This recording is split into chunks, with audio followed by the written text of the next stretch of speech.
आणि या संदर्भात एक महत्त्वाची अपडेट समोर आली या प्रकरणासंदर्भात। बघा, मुलांना वाचवण्यासाठी पोलिसांचा गोळीबार होता आणि या गोळीबारात आरोपी रोहित आर्याचा मृत्यू झालेला आहे। बघा, आरोपी रोहित आर्याकडे एअर गन देखील सापडली आहे। मात्र या ओलीस नाट्य प्रकरणातील आत्ताची सर्वात महत्त्वाची बातमी की ज्याने या 17 मुलांना ओलीस ठेवलं होतं तो रोहित आर्य हा पोलिसांच्या गोळीबारात जखमी झाला होता। उपचारादरम्यान त्याचा मृत्यू झालेला अशी माहिती समोर आलेली आहे। बघा, पवई ओलीस नाट्य संदर्भातील ही महत्त्वाची अपडेट समोर आलेली आहे। आरोपी रोहित आर्याचा मृत्यू झालेला आहे। गोळीबारात आरोपी रोहित आर्याचा मृत्यू झालेला आहे।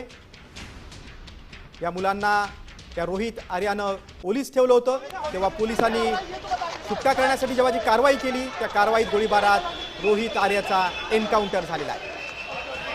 पोलिसांकडून रोहित आर्याचा एन्काउंटर करण्यात आलेला आहे। गोळीबारात आरोपी रोहित आर्या याचा मृत्यू झालेला आहे। पवई ओलीस नाट्य संदर्भातील ही महत्त्वाची अपडेट समोर आलेली आहे। पोलिसांच्या कारवाईत रोहित आर्याचा मृत्यू झालेला आहे। ज्या रोहित आर्यानं 17 मुलांना ओलीस ठेवलं होतं तो आरोपी रोहित आर्याचा पोलिसांकडून एन्काउंटर झालेला आहे।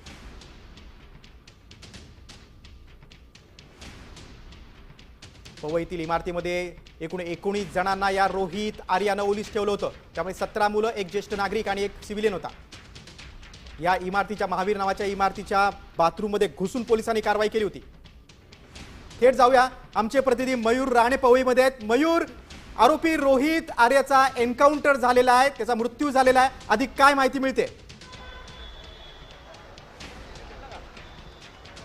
आम्ही सध्या त्याच विभागात आहे, तुम्ही पाहू शकता। या ठिकाणी रोहित आर्या ह्याला पोलिसांनी गोळ्या झाडून त्याचा एन्काउंटर केलेला आहे। त्याचं सध्या आता इकडे नजीकच्या हॉस्पिटल त्याला ऍडमिट केलेलं होतं, दाखल करण्यात आलं होतं। मात्र इथे त्याचा आता त्याला एन्काउंटर करण्यात आलेला आहे। त्याच्यामध्ये मृत्यू झाल्याची घटना ती समोर आलेली आहे। या ठिकाणी पाहायला गेलं तर पोलिसांच्या तुकड्या आहेत त्या सध्या आता मोठ्या प्रमाणात तैनात झालेल्या आहेत।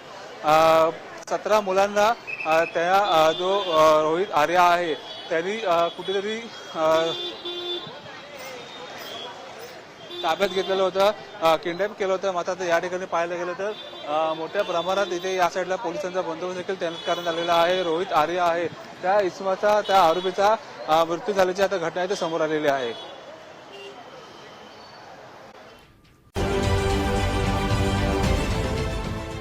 देश विदेशातील प्रत्येक घडामोडींचे लाईव्ह अपडेट मिळवण्यासाठी आता साम टीव्हीच्या सर्व सोशल मीडिया प्लॅटफॉर्मला लाईक, फॉलो आणि सबस्क्राईब करा।